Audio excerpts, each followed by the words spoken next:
Hey friends, I'm Jess Connolly. I'm an author, a coach, a Bible teacher, and a local church leader, and I love talking to real people who know what it means to have full lives, but also want to walk in abundance. This podcast is for you. It's not my podcast, it's ours. It's for people who crave lighthearted conversations and deeply spiritual truth. It's for people who are busy, tired, waiting, growing, dreaming, working, or praying about what's next. Wherever you're listening from, if it's quiet, mundane, or busy, I am praying for you, and I'm so glad you're here. Let's go. Hey friends. This is the book launch we did not see coming. This is the podcast we did not see coming. Full disclosure, my book, Tired of Being Tired, came out last week, and this episode was supposed to air then, but we didn't get to record it. If you have been following me online at all, Jess Connolly on Instagram, you know my family has been going through just a massive season of grief that we did not see coming. And so this book launch, this episode, none of it we saw coming. None of it we perceived it would be this way. It's been more beautiful and more grace-filled and more rich with God's nearness than I would have expected. And it's also been more heartbreaking and devastating and painful than I would have expected. So today, my husband and best friend, Nick Connolly, is going to interview me for the podcast. The tables have turned, and we're going to talk a little bit about Tired of Being Tired and a little bit about the fatigue and grief that we didn't see coming. Hello, Jess Connolly podcast listeners. Today is a very special episode because the turns have tabled? The turns have tabled. The turns have tabled. I am your podcast host here today, Nick Connolly. So excited to be here, and I am interviewing one of my BFFs forever, one of my most favorite people in the world, one of your most favorite people in the world, the one and only Jess Connolly. How are you doing? I love you. Good morning.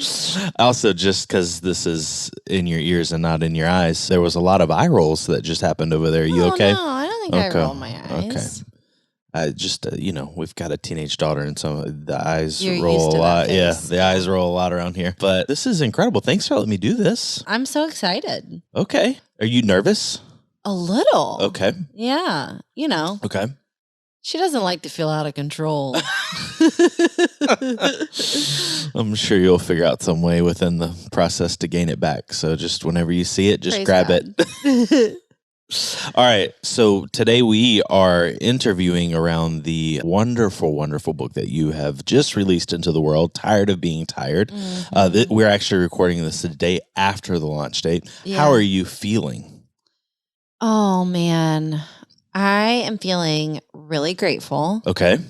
I'm feeling really grateful. I think that's my top feeling. That's so good. I don't know if you're going to lead us there in your questions, but it's been a very hard and challenging few weeks. Yeah. I'll get there. This is not how I anticipated book launch being in a lot of hard ways. And it is also so much more beautiful than I ever could have anticipated as well. So That's true. Yesterday was a really beautiful day. yeah. Really beautiful day. Yeah. From an outsider's perspective, I just feel like you're doing such an incredible job. You're doing Thank such an you. amazing job launching this book into the world. And I know that one of the things I love about it is it's going to just be a book that I feel like people are reading for a long time. It's that Thank profound. you. All You know, right. I've put a limit on how many times you can say you're proud of me. And we Yeah, I reached hadn't it a couple of days ago. I know, but I haven't said it yet. Yeah.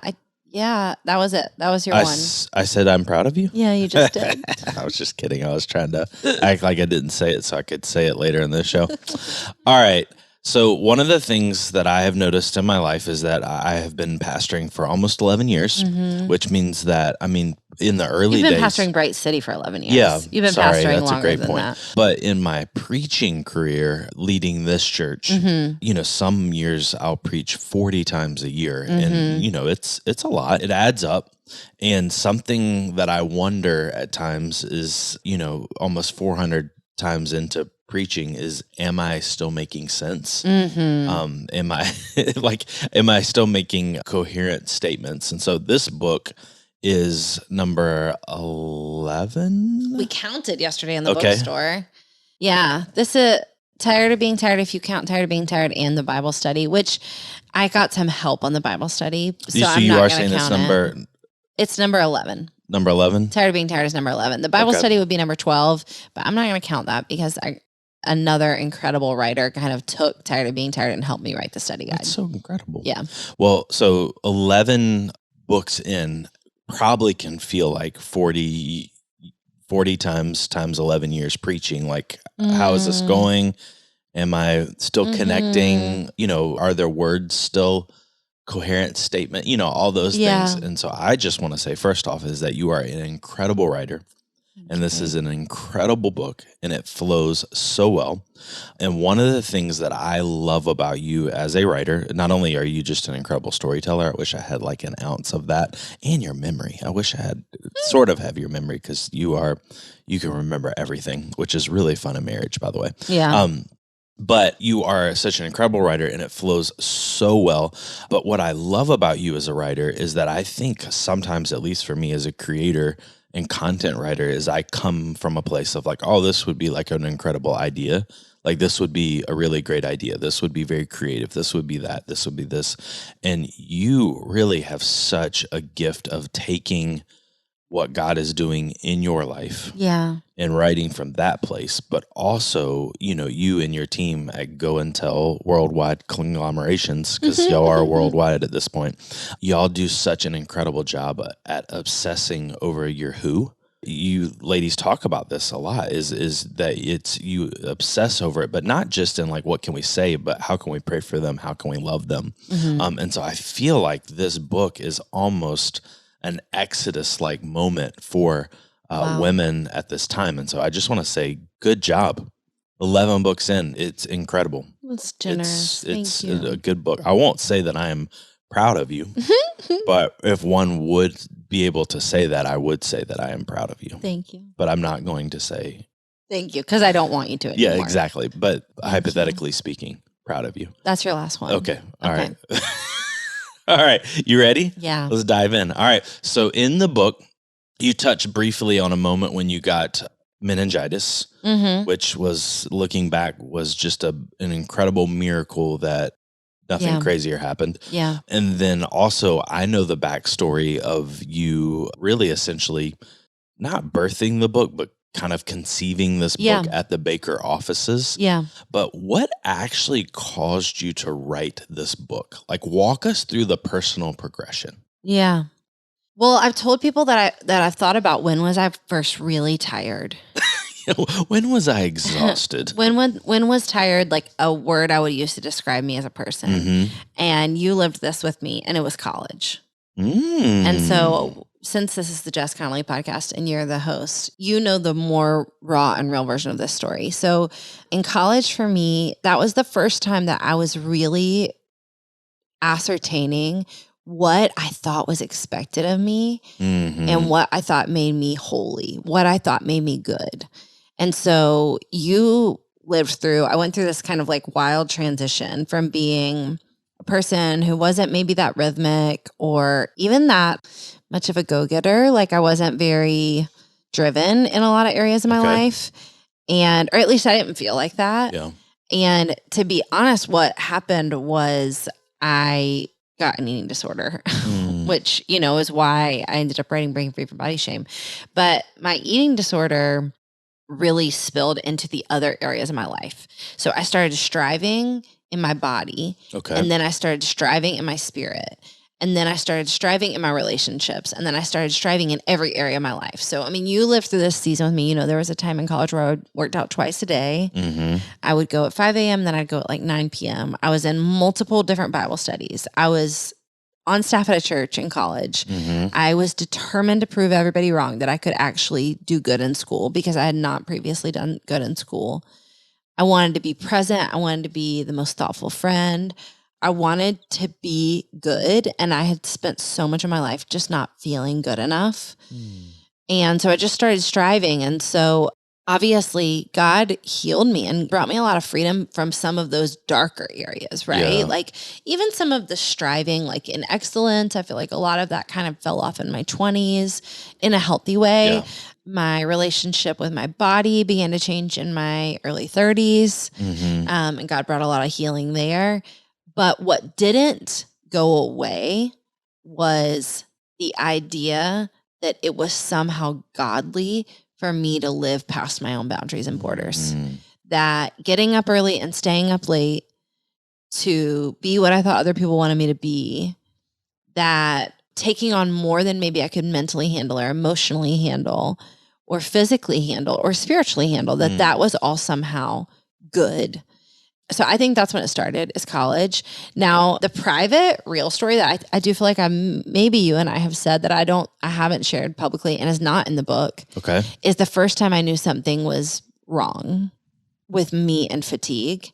And do you remember, I think I've told you this, and it was when we went out to dinner with our friends Hensley and Kyle. Okay, yeah. In January of 2022. Okay. And we went out to dinner with them, I think to try to serve them and minister to them. And I don't quite remember everything I said, but Kyle, who's in medical school, called me that night or texted me. And I had said some things about my health and about how I was living that I think I was proud of. Yeah. And he's the most gentle, most wise guy. I think one of the things is I had gone off my thyroid medication. I was like, I think I'm good. I think I'm fine. I think I'm good. And I had just at that point in my life started to struggle with insomnia. And I think I might have mentioned that to him, but I thought that was normal. I thought that's what you did when you worked hard and you cared about everybody and you worried about everybody. I thought that's what godly women did. They got up in the middle of the night and they either worked or they prayed or they did something. I said enough that I just remember when he texted me that night, or I can't remember if he texted or called, but I've told him too, that was a really marking moment for me. And I also think it was the start of a real breakdown in my life.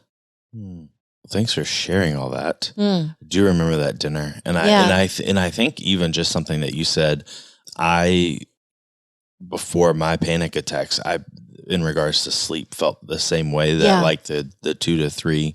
Yeah, maybe this is me getting woken up to do X, Y, and Z. Yeah, when actually it was not the case at all. The whole year of your life before you started struggling with panic attacks, you were getting up very early. Yeah. I thought I had finally hacked life. Yes. Yeah. And instead it was a warning sign. Yeah. Yeah. I just remember you have always been a person that got up early to spend time with God. And I was like, I always want that, but my body always just feels like it's shut. I feel like it's the early flight sickness. Yeah.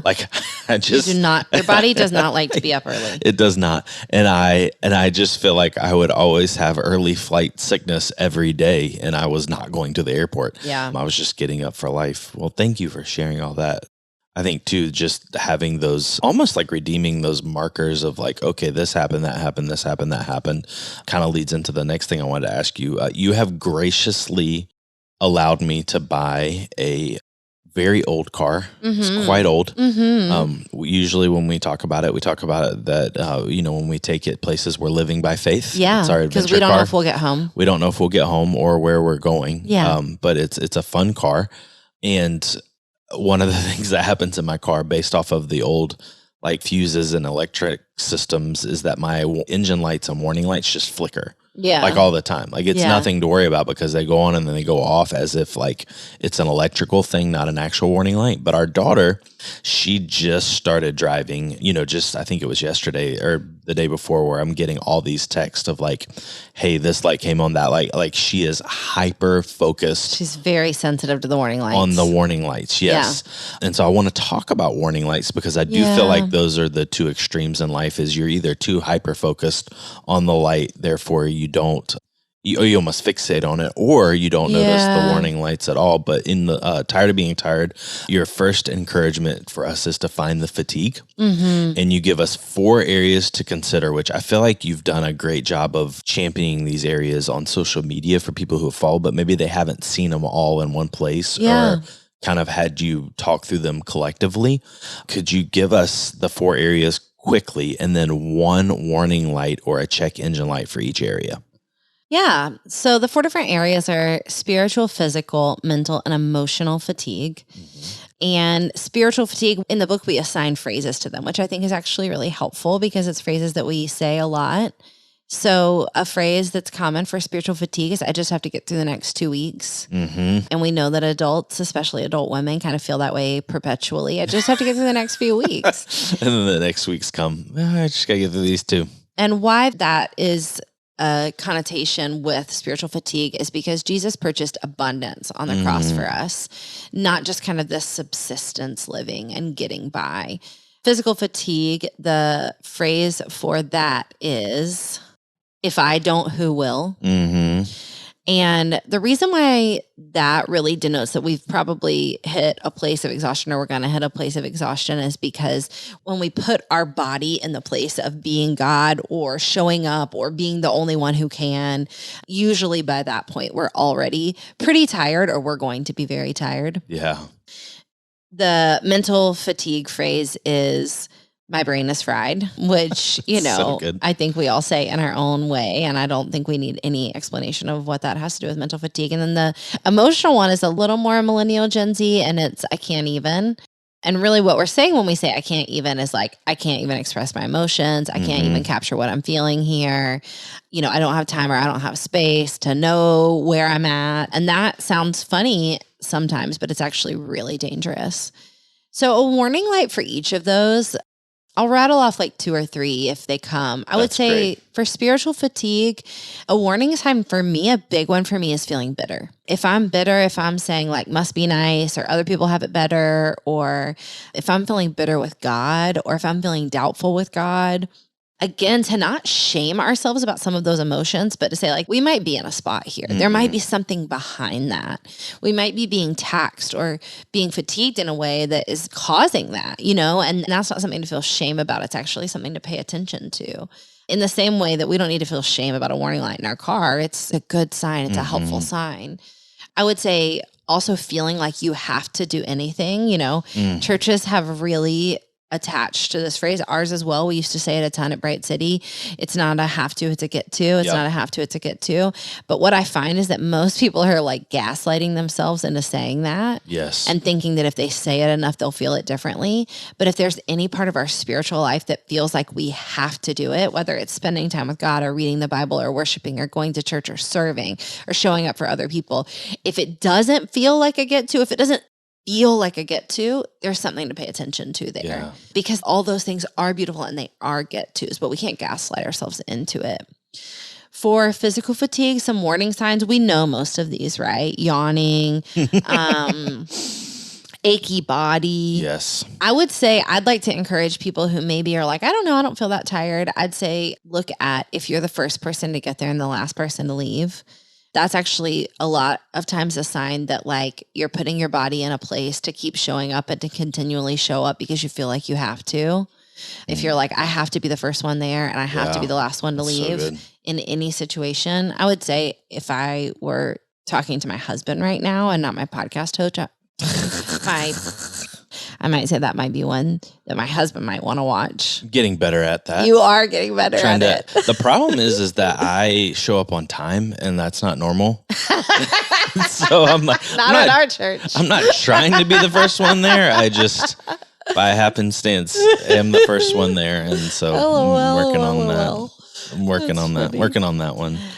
Some warning lights for mental fatigue would be brain fog, forgetfulness, not being able to find your words. That's a big one for me. You know that. Yeah. Not like having clear thoughts, not having dreams, not being able to dream is actually a huge sign of mental fatigue.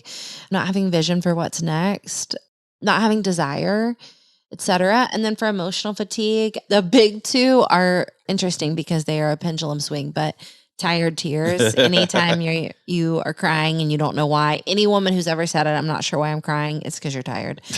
And also on the flip side of that, not being able to emote. Yes. Not being able to be happy, not being able to be sad, not feeling stress when something stressful is actually like a warning sign.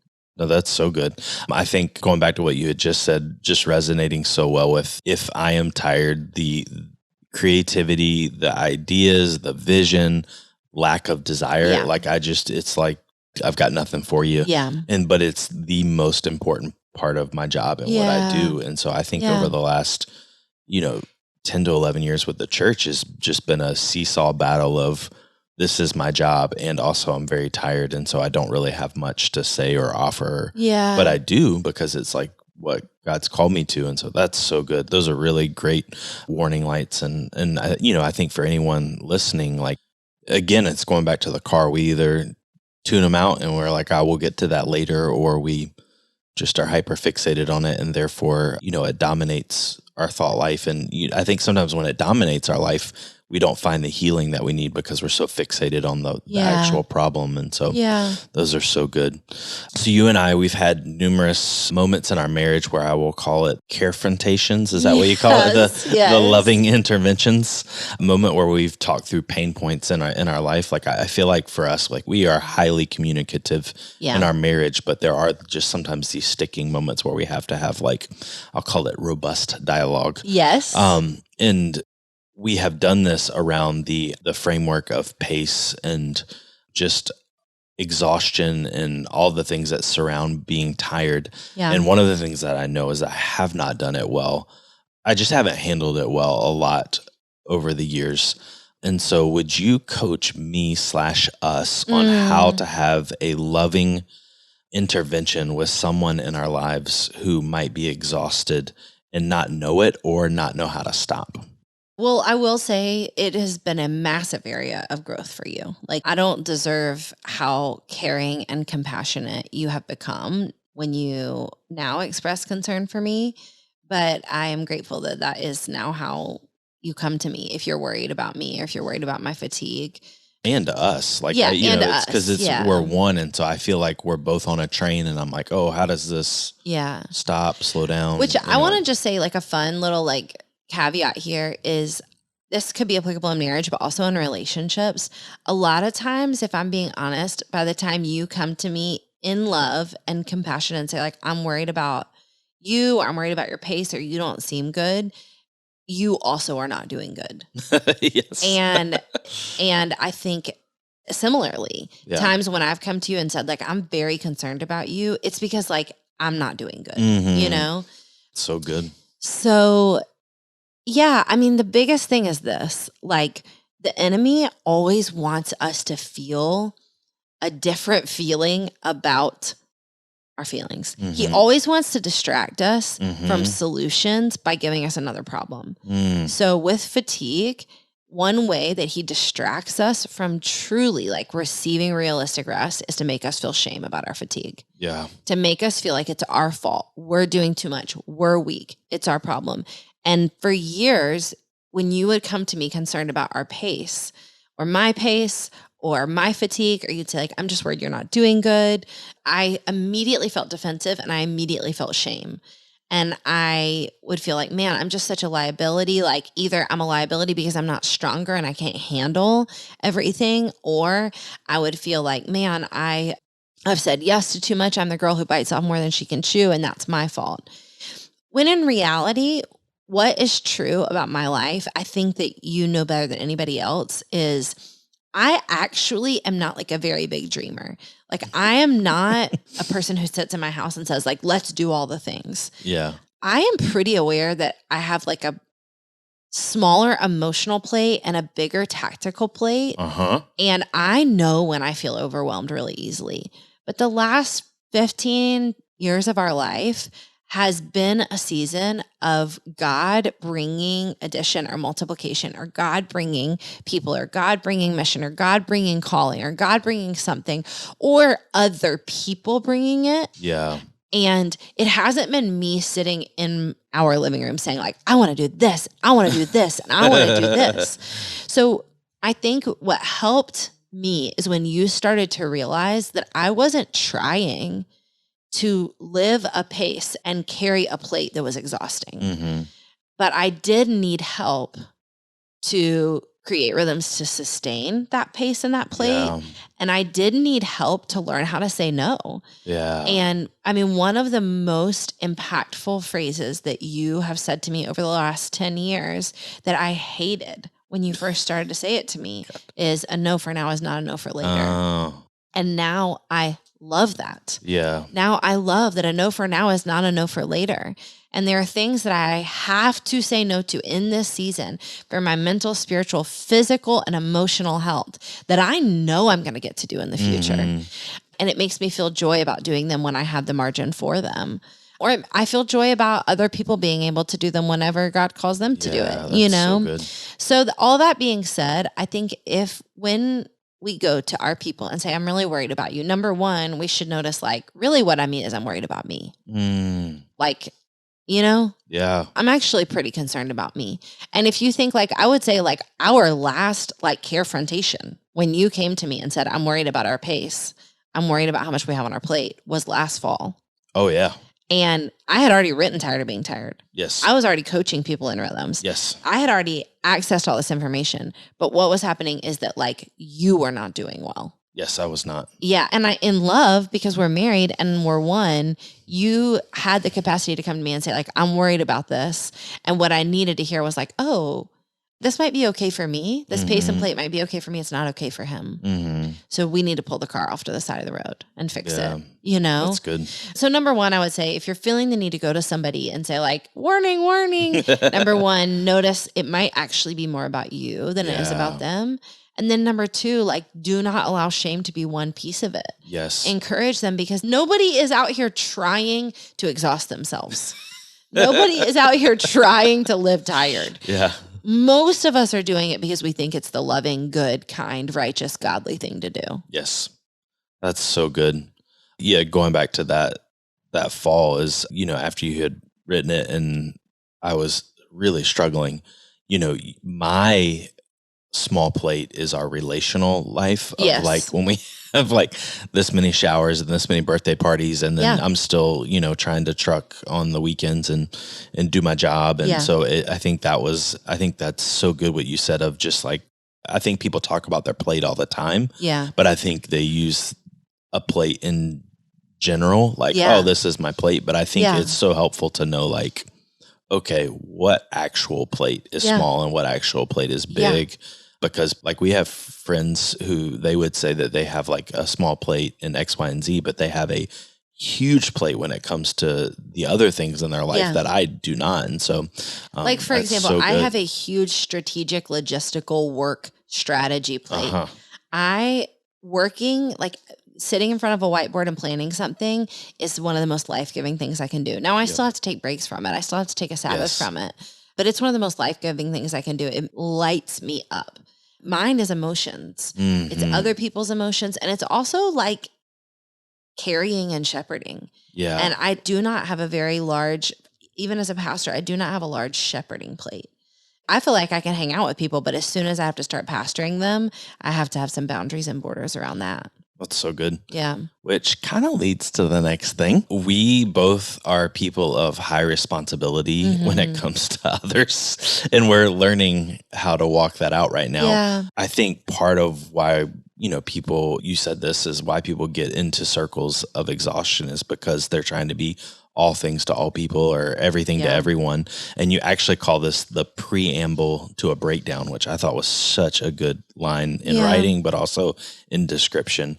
How have you shifted your life to be able to be you, but also be for others?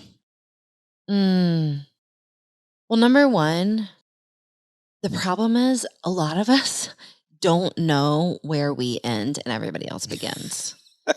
Yes. So we have to find our borders before we can protect them. And you know this about my life. You know this about our life. I think most people listening might assume this. I hope and pray that we live a life that is very focused on others. Yeah. I hope and pray that we live a life. I don't want you. And that's why I hope Tired of Being Tired encourages you, and that I'm not encouraging anyone to go to a monastery and like take care of themselves. I'm not saying like you should just be selfish and do what you need. This is not that. But you can't be generous with yourself, with your body, with your mind, with your emotions, with your spirit, with your service, with your word, with your gift, with your calling. you can't be generous until you know what you have. Yeah. You can't be generous until you know your own boundaries and borders. And so the problem is most of us have never experienced, I think, true spiritual autonomy with God to understand like where we start and where we end and where God begins and where other people end. And we're so enmeshed with other people and their needs. So all that being said, I am so pro generosity and being on other people's team. I want to live a life that is poured out for the glory of God and the good of others.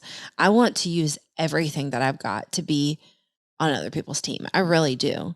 I just have to know what I have, because if I don't, I will be giving from what I don't have. Yeah. You know? That's so good. Going back to my fall and my breakdown was I just had, and we processed this, and I think even processed on the podcast, is I just had such a high responsibility for others since I was young.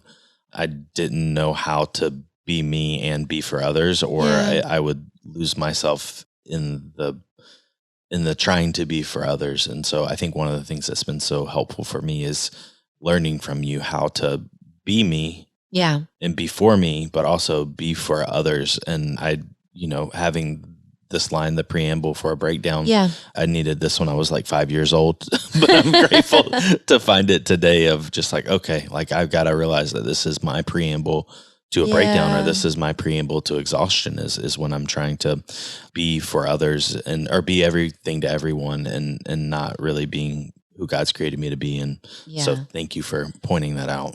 I want to just say this too, because I think that is the work of Tired of Being Tired. That is what you're going to do in the book. If you read the book, you're going to figure out what your boundaries and borders are. You're at least going to be handed a lot of tools to do so. Yes. And I say this in the book that for a lot of us, even though doing the work of that feels exhausting. And I write in the book, like, if you're too tired to fight for yourself, like that's what I wanted to do in this book, is I wanted to fight for them. I wanted to fight for the reader and say, I'm going to give you the tools. I'm going to help you find the path. But I want to say this, like figuring out where you start and where you end and where God begins and where everybody else begins, that is actually a beautiful and abundant exploration. And if it sounds exhausting, I want to encourage you that it's not. This looks like figuring out what keeps your heart burning for Jesus and protecting at all cost. This looks like figuring out how you best need to process your own emotions and taking care of that. This looks like figuring out how much sleep your body needs and what kind of foods your body needs and what kind of rhythms you need. So for example, me knowing no matter what, I have to get up 1 hour before everybody in our family. And that is not something you need. Like that is not a need for you. And learning those things about yourself and learning those things about other people. It sounds exhausting, but it's actually a beautiful process of exploration. I hear from people all the time that getting time in God's word and really soaking in God's word is difficult, that it's hard to incorporate into your schedule. And I get it, but I have an incredible solution for you that has helped me and so many other people. And that is the Dwell app. Again, Dwell helps us fight this huge problem because when we don't have time to sit down and read, we can listen to God's word as we're driving around town, as we're preparing meals, as we're folding laundry, as we're going on walks. Dwell helps us absolutely soak up God's word. Here is why I'm obsessed with the Dwell app. You can not only pick different plans and different parts of the Bible to listen from, but this is also a listening app where you have so many different options. You can pick which version of the Bible is reading to you. You can pick which voice. I have to say, my favorite is Ryan. You can pick which sounds you hear in the background. Maybe it's nothing. Maybe it's the ambient sounds. And again, of course, you can totally pick the content of which plan you are going to be listening to of God's word. The Dwell app has helped so many people, including me, get time in God's word, and they are giving you guys a discount of 25% off. So you can go to dwellapp.io/Jess to get 25% off of the Dwell app. You are going to love soaking in God's word and living your day more connected to his truth, his presence, his power. I can't wait to hear how it changes the game for you. sticking with that, one of the most powerful themes of the book is the idea of realistic rest, because we've just talked about in our marriage is that sometimes the prescribed themes or methods of rest aren't realistic, not only for us, but for everyone else. Yeah. And, what works for some might not work for others. And, one of the things that I have noticed in our life is since October, probably, it has not been realistic at all. Right. And, as we've mentioned in this podcast, like us doing this podcast, the day after your book launch wasn't the plan. Yeah. Just because there has been so many things that have happened. And so, one of the things I wanted to ask you is how have you found realistic rest in a very unrealistic and hard season? Yeah. Should I describe the season? Yeah. I would describe whatever you want. One of the things I really wanted to ask is, it's like a public marriage check-in because we haven't even had a moment to dialogue, but I just have been in awe of how you've walked out the last few months and just how well you've done. Like, I think we're both tired. It's not warning light exhaustion. It's like, I think we're tired from fighting well, and that included figuring out how to rest in the midst of everything that happened. And so give us everything you got. But I say all that to say is I've just been in awe of how you've done it. So how have you done it? Thank you. It's God. Well, yesterday my team is so incredible, and they put together this video of a lot of people encouraging me, and it was overwhelmingly beautiful. It was such a gift. One of the most poignant videos was actually our daughter. And I thought about it all day yesterday, and this will probably be the start of me crying on this podcast episode. But she said, "Mom, I think this might have been like the hardest year of your life." And I do think that the last 6 months has been some of the hardest I've ever walked through. And it started with you having a mental health crisis that absolutely led to healing and redemption and is going to keep you in the game for decades to come, and led to really renewal in our marriage. So I want to cut to the chase to say it was for your good and it was for our good, but it was very painful to watch my best friend be in so much pain and to feel at the end of myself and not be able to help you. And the last 6 months has just felt really full of like spiritual warfare, of just trials, of people in our life hurting, losing people we love. And then beginning about 2.5 weeks ago, we started this huge crisis with my stepdad, Gibson. And if you don't know, our family is all very close. Our extended family is really close. We all live here in Charleston. We had 4 books come out this year. So we had my sister and her husband's book come out in January. My Nick's book came out in February. My mom's book came out in March. Mine came out in April. We have family lunch every Sunday all together, all of us. We do everything together, and we're just really, really, really close. And my stepdad has been just one of the biggest champions in my life, and one of the biggest pictures of Jesus to me for my whole life. And starting about 2.5 weeks ago, we went on this roller coaster with his health that ended in him passing away and now being in heaven. And that was so unexpected. And I've wrestled with using the word traumatic, but it was really traumatic. It was. And devastating and beautiful, and full of God's glory too. But I was actually at the gym this morning. I was talking to a friend, and she said, it's my friend Amanda, and she's just one of the greatest gifts to me. And I talked to her a lot about my rest and my fatigue and how I'm taking care of myself. She's one of the people in my life who gets my rest rules, as do you. This is how I need to take care of myself, and this is my accountability. And so she was like, how are you? How's your body? And I said, in this season, a lot of the healthy rhythms that keep me feeling awake, keep me feeling fully awake, have had to go. And they've just had to. But what has sustained me has been some of the deeper and more truly realistic rhythms that God gave me through researching and writing Tired of Being Tired. things like making a container for my grief. And everybody in our family has said, but specifically, I think you and I could also agree, if we'd walked through this past 6 months, 2 years ago, I would be in a very different place. I wouldn't have been able to be present with my emotions. I wouldn't have been able to set boundaries or limits on what I can do. I wouldn't have let people help me as much as I have.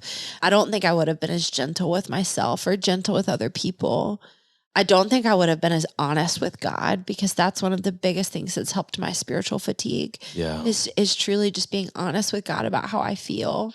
And I'm so grateful for what I learned in this book. So all that being said, to get back to your actual question, what has helped when the bottom has fallen out, if that's what you're asking? Yeah. I think my to help ones are this. I've been very honest with God. I've been very honest with God, asking him for big things, and I've been very honest with God when I'm disappointed, when I haven't seen him do those things. I think I've wrestled less with him, and I've tried less hard than I would have to be Jesus to everybody else. And I've recognized, the grief and the pain that you went through, and the grief and the pain that my family is going through right now, knowing that I cannot fix it. Yeah. And releasing them and letting them feel and letting them be broken. I mean, I think probably truly starting with your crisis this last fall, if that had been 2 years ago or 5 years ago, we both know I would have tried to coach you through it every day. And instead, I feel like I was able to say, this is really hard, babe. I'm so sorry. I let you kind of be where you were at more than I would have in the past.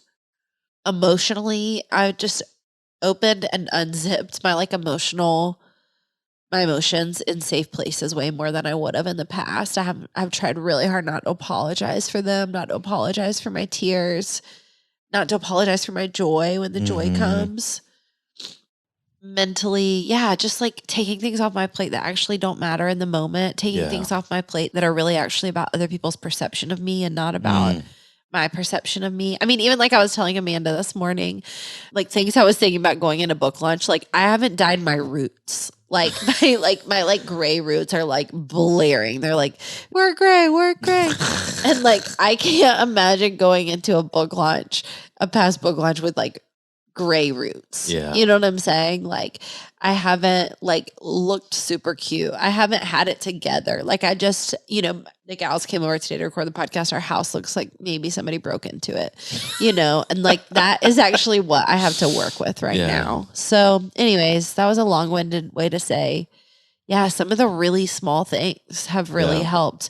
But that being said, our sister, Katie Walters, invited us into the process of Shiva, which we are not doing even slightly correct. Shiva We also don't know if we're saying it right, too. Is it?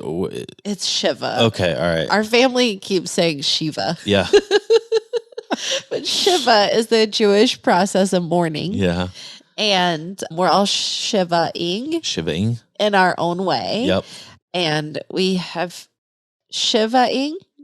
I don't know. Sitting Shiva. Sitting Shiva until Saturday. Yeah. And then the first thing that's going to come back is the rhythms that make me feel whole and that make me feel fully awake, because that will be the way that I know, okay, now it's time to fight my own fatigue in some more normal ways again. That's so good. I asked that question because I a little honest check-in, but also one of the things that I know about the women who listen to this podcast and what you're trying to do with this book is the idea of realistic rest is finding rest in the trenches, finding rest when life hands you the unexpected, finding rest when life is not at the pace that you would like it to be. And I think one of the things that's so beautiful within the scriptures is that Jesus invites us into rest no matter what the season looks like. He's the guy that sleeps on the boat in the midst of the storm. Yeah. And so, rest isn't conditional. It's not based on how things are going in life. It's the invitation that Jesus extends us for all of life. And so I just love how you have really come at and processed this idea of realistic rest, and just to know that over the last like few months. I've just seen you do it so well because it hasn't looked like a monastery. It hasn't looked like a silent retreat or even a vacation. Like Right. we have not had any of those things. Yeah. And yet I feel like you're the most rested internally that I've seen you in a long time or ever. And so I'm just so grateful for how you've led us in that, but also just how well you're doing in the midst of it all. And just what this means for women everywhere who find themselves in the trenches of life, trying to figure out how they're going to find the rest that Jesus extends to them. I just feel like you give everyone just such good, tangible things to find the realistic rest in unrealistic times in our lives. Yeah. Switching it up a bit, hopefully not that it's bad, but less tears just for your sake. In Jesus' name. One of the things that I think that happens in our lives, especially within the church and within the kingdom, I see a lot is that I think a lot of people buy the lie in order to live a life of rest, they have to live a small life. Oof. So like, hey, if I'm going to live at the pace that I want to live, then I can't serve within the church. I've got to like buy the house and the homestead and like not talk to anyone and make my own thing. Like, we just go to the, what's the word I'm looking for? The extravagant other edge of the spectrum. Yeah. But one of the things that I love in the book is you have this line and it says, don't turn down the passion, turn up the focus. Yeah. And so one of the things I just wanted you to speak into is how can we live big and also rest big? Yeah.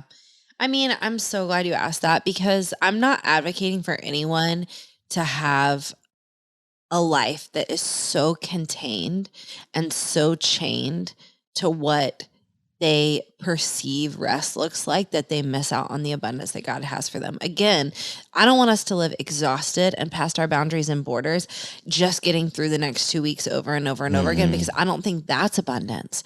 But in the same way, I think you're 100% right that we've just got an entire generation of people kind of swinging to this other end that is like hushed and quiet and honestly hiding. It's not rest, it's hiding. Yep. And they're never going to feel fully awake because they're not stepping into like what God has for their souls, And so again, like what we've been saying, I'm not advocating for a life where we don't serve. I'm not advocating for a life where we don't show up for other people. I'm not advocating for a life of like luxurious self-care. I want my life to be wrung out for the glory of God and the good of others. I want to live on mission. I don't want to even live a balanced American life. Like I want to follow the King of Kings and the Lion of the tribe of Judah into everything that he's called me to. I just also want to follow him when he leads me to still waters. Yes. And so, I talk a little bit in the book about like, if you're having a hard time, even maybe with specifically, I believe it's in the mental fatigue and the mental rest section, but if you're having a hard time focusing, because a lot of us are just living so distracted, the point is not that we need to rid ourselves of focus. It's that we need to focus on one thing. And one way to do that is to turn up the passion, to get more excited, to get more hopeful, to get our hopes up, to get our desire up for the things it is that we're called to, That's so good. And it's honestly, it's like one reason why I'm excited about, I'm bummed we didn't get to do this podcast when we were supposed to, and it's coming out a little bit later, but it's a little bit how I feel about this next season. I think that one way that God's going to help me recover and heal from the past 6 months is by turning up the passion for this book. And I'm so excited about the weeks to come. I'm so excited that I get to keep talking about it. I'm so excited that one way that I know he's going to bring me healing in my grief is the joy of mission. Yeah. It's not going to be sitting in a room. I had so many people, let me say this. I had so many people kind of like gently shame me. Not so many people. I had a handful of people gently shame me about like kind of still showing up and working this week and saying like, I'm so sorry. It's okay. I didn't even know that. Yeah, it's all right. And number one,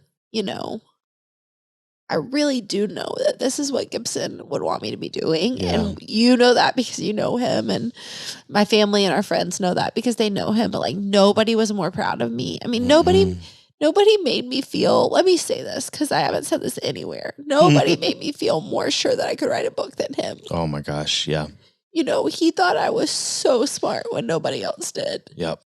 And my very first book, I'm 11 in, my very first book when everybody else in my life said, like, how are you going to have time for this? Or what do you know about that? You know, Yeah. he just thought it was the coolest. He was an English major before Yep. he became an engineer. He loved writing. Loved it. He read every single one of my books. He also still wrote in cursive, like on the reg. Yeah. I told you I went and used his bathroom the other day, which was especially sad. Because he had his own bathroom. Yep. And right at eye level, all my books were right there on a bookshelf in his toilet. So this is exactly what he would want me to be doing. When my mom's book launch last month, nobody was more proud than him. Yep. So it's exactly what he would want me to be doing. But also, the reason why I also don't like that is because I hate when people pit work and rest against each other. Yeah. And work and rest are not the opposite of each other. No. Rest and toil are the opposite of each other.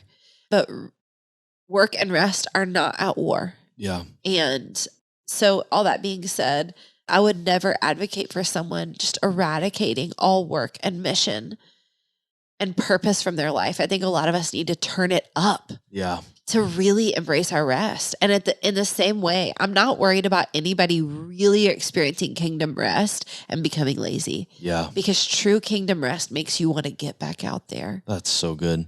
We talk about this in The Way of the Bright. Our ownership class is a lot of people can't enter into rest because they don't enter into full work. Like they don't enter into full purpose. And so they feel guilty resting, or they don't have the rhythm built in because they didn't work the way that they were supposed to during the week.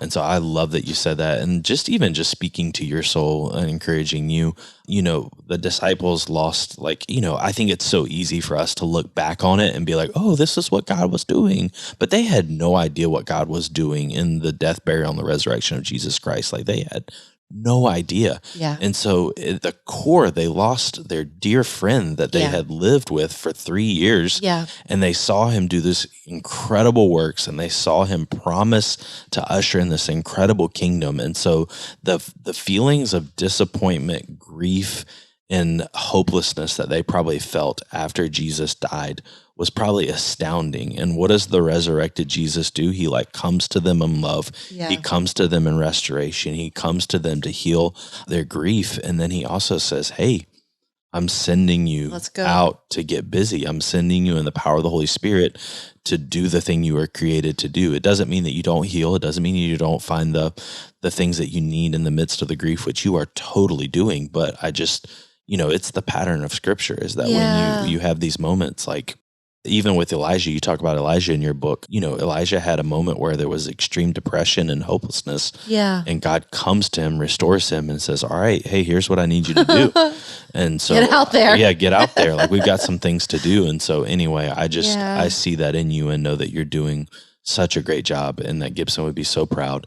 And he definitely was your number one reader. It feels like just advocate of you writing and stuff. So thank you for sharing that. All right. This is the last question. I just felt like I wanted to end here just because I was thinking about this person as I was preparing for this podcast. Is we've talked about how to have an intervention with someone, a loved one who might be running at a pace and it's exhausting and they don't know it. But you talk about this moment where you have dear college roommates who are the sweetest people on the planet, and you went to it was a bachelorette party, right? Like a girl's bachelorette weekend. Bachelorette weekend. You go, you hadn't seen, we lived across the country, so you hadn't seen a lot of them in a long time. And you go, you have this weekend with your girls, again, going back to that thing where you were trying to, not fake like everything was good, but just live into more health than I was there trying to fake like everything was good. Yeah. You're trying to keep it all together. And we were in a really, really busted, tough place. Yeah. But in the midst of that, I think looking back on it, we didn't know as a young married couple how to say I am struggling and that be a safe place in our marriage. Yeah. And so, that you talk to them, they talk to you, they got to the place where you were able to see that okay, maybe there's more unhealth and exhaustion under the hood than I realized. Yeah. And you were able to voice that to me, and we adjusted accordingly and did all the things. And so I just wanted to end with the listener who's listening right now, and they feel everything that you're saying, and they are exhausted and tired, and no one's intervening in their life. but they really need to send out the SOS flare to someone in their life that they're tired, exhausted, and they don't know what to do. Yeah. How would you coach them and encourage them, number one, to gather those feelings, but also voice those feelings to someone? My first encouragement would be this: they need to tell God first. And a lot of times we end up feeling unsafe with people because we haven't processed something with the Lord first. And I will tell you, I didn't do that in that moment. My friends came to me and said, like, you're not okay, you need help. And then I went immediately to you and said, like, I'm not okay, I need help. And if I could rewrite that, I would go to God and pause and say, like, am I okay? You know, do I need help? What do you think? Here's how I'm feeling. And I don't think that it made a huge difference in the outcome on the outside, but I think I missed a moment of intimacy with the Lord to remember that he is my defender and he is my redeemer and he is my sustainer and he is my provider. And so a lot of times when we feel like we're at a place of burnout or breakdown, we immediately are like, who is going to take care of me? Nobody's going to take care of me. And I just don't want anyone to miss out on the fact that like God actually will take care of you. He is a sustainer and he is a provider. So go to him. I don't want you to miss out on that expressed intimacy with him. Yeah.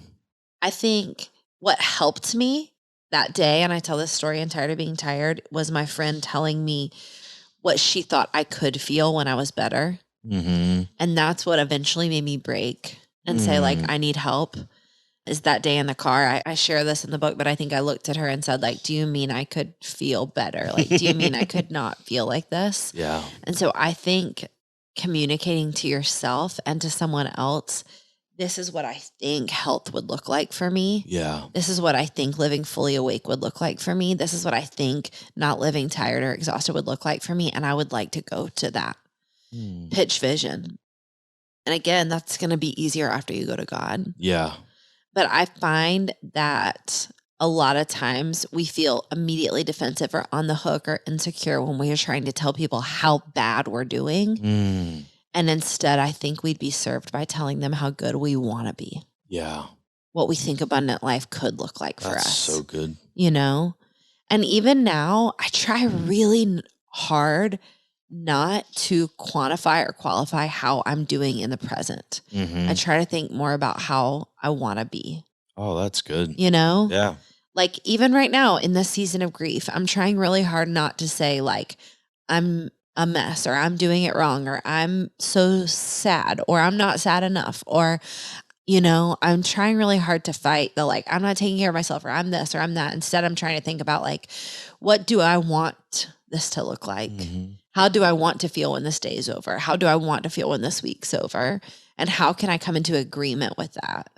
That's really good. You know, I think thinking back to that moment, just to give you a little more credit than you're giving yourself, like I imagine, because I feel like your dialogues with God like happen in the moment. And so I'm sure you were like with the girls and with God at the same time. But I felt like in that car, it was like we had 3 small kids. Yeah. We had a long drive back from me picking you up. Yeah. And this was like the window and you shot your shot. I did. And so that was like a really good, it was the perfect time and the perfect place to shoot the shot and to tell me and just to, all right, what are we going to do from here? Yeah. The only reason I regret it is, and we shared a little bit about this on the Community and Rest podcast last week.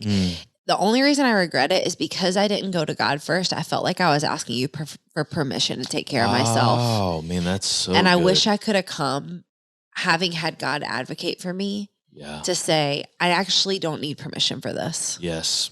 This is what I need. That's so This good. is what I'm going to do. That's so good. And a lot of times I think we're looking to our spouses or our friends or our parents or our roommates or our siblings for permission to take care of our souls. And you don't need permission. That's so good. You know? Yeah. So if you're listening, you know, it's an invitation. You don't need permission. Like God's already given you all of that. And so I hope that helps you find the words that you need to voice the rest that you need. Jess, thank you for letting me do this. This is the highlight of my week. I'm so proud of you. I know I'm not supposed to say that, but I am so proud of you. I believe that this book is just going to be an incredible book for years to come, because people are going to find the realistic rest that they need for their soul deep exhaustion. And I know that not only have you given them the vision for it, but you've given them the steps to do it. One of the things that we do at Bright City Church is that we talk about obedience and abundance. And so we give people, hey, this is a step of obedience that you can take, but this is also a step of abundance that you can take. And so the step of obedience that I would love to give your listeners, if you'll allow, is get the book. Buy the book, read the book, process the book, work through the questions, work through all the things. I feel like your team has done such an incredible job of providing so many resources that are accompanying this book. And so whatever you do, get the book. You may not be tired now, but maybe this will keep you from the exhaustion of your future. So whatever you do, get the book. And then the step of abundance, I would say, is if you are feeling froggy, get the book and then buy a book for someone else, and you guys do it together. So good. This is such an incredible book to do with either one other person or a group of people. So those are my steps of obedience and abundance for you to get this book and to really work through the book slow and at the pace that you need to find the rest that you need. You are listening to the Jess Connolly podcast. I hope I'm doing this right. You're doing great. All right. I would just also ask you, if you have not clicked the little follow button on your podcast app, go ahead and do that so you can get the future episodes that are coming out. You can follow Jess at Jess A. Connolly on Instagram. And thank you for letting me come on the podcast and be a podcast host. Friends, I'm so grateful you listened to today's episode. Thanks for spending time with me. It would mean the world to me to connect with you. So you can send me a DM on Instagram at Jess A. Connolly, or head to my website, jessconnolly.com, for more ways to connect. If you have a minute to subscribe and leave a review of the podcast wherever you listen, it would massively help us reach more people with the good news that they can live fully awake. Let's go.